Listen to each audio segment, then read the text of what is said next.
तव कथामृतं तप्त जीवनम्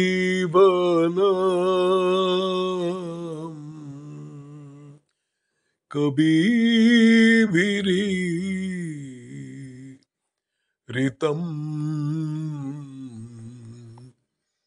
कल्मषापहम्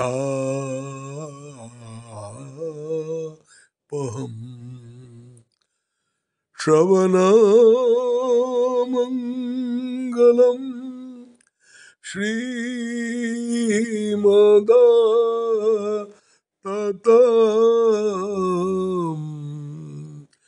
भुवि गृह्णन्ति ये भूरिदा जना। শ্রীম কথিত শ্রী শ্রীরামকৃষ্ণ কথামৃত পাঠ। দক্ষিণেশ্বরে ঠাকুর শ্রীরামকৃষ্ণ প্রথম দর্শন, দ্বিতীয় পরিচ্ছেদ। প্রথম দর্শন। তব কথামৃতম তপ্ত জীবনম কবিভিরীরিতং কল্মষাপহম শ্রবণমঙ্গলং শ্রীমদাততং ভুবি গৃহন্তি ये ভূরিদা জনাঃ। শ্রীমদ্ ভাগবত গোপী গীতা রাস পঞ্চাধ্যায়। গঙ্গা তীরে দক্ষিণেশ্বরে কালীবাড়ি, মা কালীর মন্দির। বসন্তকাল, ইংরাজি 1882, খ্রিস্টাব্দের মার্চ মাস। ঠাকুরের জন্মোৎসবের কয়েকদিন পরে শ্রীযুক্ত কেশব সেন ও শ্রীযুক্ত জোসেফ কুক সঙ্গে 23শে ফেব্রুয়ারি বৃহস্পতিবার 12ই ফাল্গুন 1288 শুক্লা ষষ্ঠী ঠাকুর শ্রী স্টিমারে বেড়াইয়াছিলেন।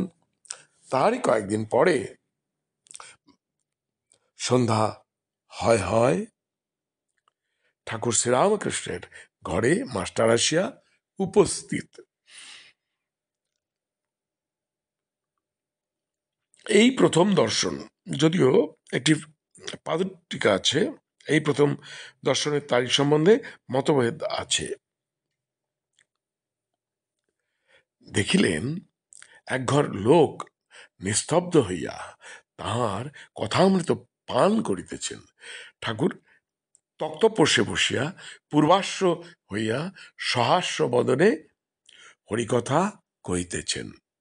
ভক্তেরা মেঝেয় বসিয়া আছেন। কর্মত্যাগ কখন? মাস্টার দাঁড়াইয়া অবাক হইয়া দেখিতেছেন। তাহার বোধ হইল যেন সাক্ষাৎ সুখদেব ভগবত কথা কহিতেছেন আর সর্বতীর্থের সমাগম হইয়াছে, অথবা যেন শ্রীচৈতন্য পুরী ক্ষেত্রে রামানন্দ স্বরূপাদি ভক্ত সঙ্গে বসিয়া আছেন ও ভগবানের নাম গুণকীর্তন করিতেছেন। ঠাকুর বলিতেছেন, যখন একবার হরি বা একবার রাম নাম করলে রোমাঞ্চ হয়, অশ্রুপাত হয়, তখন নিশ্চয়ই যেন যে সন্ধ্যাদি কর্ম আর করতে হবে না। তখন কর্মত্যাগের অধিকার হয়েছে, কর্ম আপনা আপনি ত্যাগ হয়ে যাচ্ছে। তখন কেবল রাম নাম কি হরিনাম কি শুদ্ধ ওঙ্কার জপলেই হলো। আবার বলিলেন, সন্ধ্যা গায়ত্রীতে লয় হয়, গায়ত্রী আবার ওঙ্কারে লয় হয়।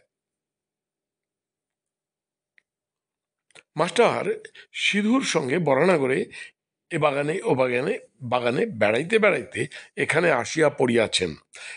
এর পাদটীকা আছে, শ্রীযুক্ত সিদ্ধেশ্বর মজুমদার, উত্তর বরানগরে বাড়ি। আজ রবিবার, অবসর আছে, তাই বেড়াইতে আসিয়াছেন।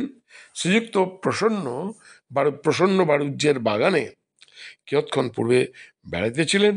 তখন সিধু বলিয়াছিলেন, গঙ্গার ধারে একটি চমৎকার বাগান আছে, সে বাগানটি কি দেখতে যাবেন? সেখানে একজন পরমহংস আছেন। বাগানে সদর ফটক দিয়া ঢুকিয়াই মাস্টার ও সিধু বরাবর ঠাকুর শ্রীরামকৃষ্ণের ঘরে আসিলেন। মাস্টার অবাক হইয়া দেখিতে দেখিতে ভাবিতেছেন, আহ, কি সুন্দর স্থান, কি সুন্দর মানুষ, কি সুন্দর কথা, এখান থেকে নড়তে ইচ্ছা করছে না। কীর্তন পরে মনে মনে বলিতে লাগিলেন, একবার দেখি কোথায় এসেছি, তারপর এখানে এসে বসবো।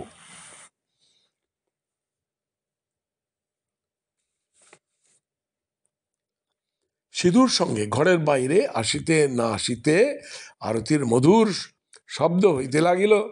এককালে কাঁসর ঘণ্টা খোল করতালি বাজিয়া উঠিল। বাগানের দক্ষিণ সীমান্ত হইতে নহবতের মধুর শব্দ আসিতে লাগিল। সেই শব্দ ভাগীরথী বক্ষে যেন ভ্রমণ করিতে করিতে অতি দূরে গিয়া কোথায় মিশিয়া যাইতে লাগিল।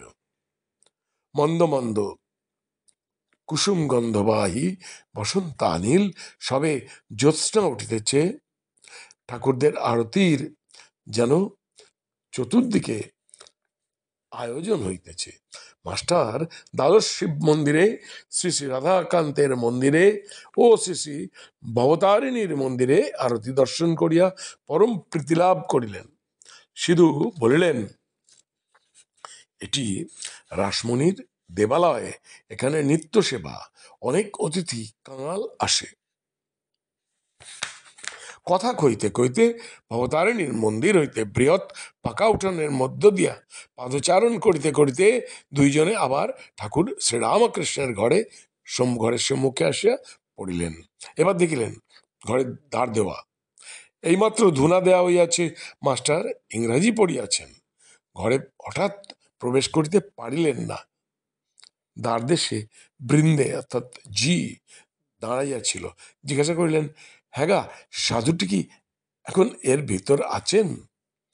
বৃন্দে, হ্যাঁ, এই ঘরের ভিতর আছেন। মাস্টার, ইনি এখানে কতদিন আছেন? বৃন্দে, তা অনেকদিন আছেন। মাস্টার, আচ্ছা, ইনি কি খুব বইটই পড়েন? বৃন্দে, আর বাবা বইটই, সব ওর মুখে মুখে। মাস্টার, সবে পড়াশোনা করে এসেছেন। ঠাকুর শ্রীরামকৃষ্ণ বই পড়েন না শুনে আরো অবাক হলেন। মাস্টার, আচ্ছা, ইনি বুঝি এখন সন্ধ্যা করবেন? আমরা কি এর ঘরের ভিতর যেতে পারি? তুমি একবার খবর দেবে। বৃন্দে, তোমরা যাও না বাবা, গিয়ে ঘরে বসো। তখন তাঁরা ঘরে প্রবেশ করিয়া দেখেন ঘরে আর অন্য কেহ নাই, ঠাকুর শ্রীরামকৃষ্ণ একাকী তক্তপোষের উপর বসিয়া আছেন। ঘরে ধুনা দেওয়া হইয়াছে ও সমস্ত দরজা বন্ধ। মাস্টার প্রবেশ করিয়াই বদ্ধাঞ্জলি হইয়া প্রণাম করিলেন। ঠাকুর শ্রীরামকৃষ্ণ বসিতে অনুজ্ঞা করিলে তিনিও সিধু মেঝেতে বসিলেন। ঠাকুর জিজ্ঞাসা করিলেন, কোথায় থাকো, কি করো, বরানগরে কি করতে এসেছো ইত্যাদি। মাস্টার সমস্ত পরিচয় দিলেন, কিন্তু দেখিতে লাগিলেন যে ঠাকুর মাঝে মাঝে যেন অন্যমনস্ক হইতেছেন। পরে শুনিলেন এরই নাম ভাব। যেমন কেহ ছিপ হাতে করিয়া মাছ ধরিতে বসিয়াছে, মাছ আসিয়া টোপ খাইতে থাকিলে ফাতনা যখন নড়ে, সে ব্যক্তি যেমন সর্বব্যস্ত হইয়া ছিপ হাতে করিয়া ফাতনার দিকে এক দৃষ্টে এক মনে চাইয়া থাকে, কার সহিত কথা কয় না, এ ঠিক সেইরূপ ভাব। পরে শুনিলেন ও দেখিলেন ঠাকুরের সন্ধ্যার পর এরূপ ভাবান্তর হয়। কখনো কখনো তিনি একেবারে বাহ্য শূন্য হন। মাস্টার, আপনি এখন সন্ধ্যা করবেন, তবে আমরা আসি। মাস্টার ভাবস্থ, না, সন্ধ্যা তা এমন কিছু নয়। আর কিছু কথাবার্তার পর মাস্টার প্রণাম করিয়া বিদায় গ্রহণ করিলেন। ঠাকুর বললেন, আবার এসো। মাস্টার ফিরিবার সময় ভাবিতে লাগিলেন, এ সৌম্য কে, যার কাছে ফিরিয়া যাইতে ইচ্ছা করিতেছে? বই না পড়িলে কি মানুষ মহৎ হয়? কি আশ্চর্য, আবার আসিতে ইচ্ছা হইতেছে। ইনিও বলিয়াছেন, আবার এসো, কাল কি পরশু সকালে আসিব। সমাপ্ত হলো দ্বিতীয় পরিচ্ছেদ। নমস্কার। ওং निरंजनं नित्यम् अनन्तरूपं भक्तानुकंपा धृतविग्रहं वै ईशावतारं परमेशमिद्धं तं रामकृष्णं शिरसा नमामः।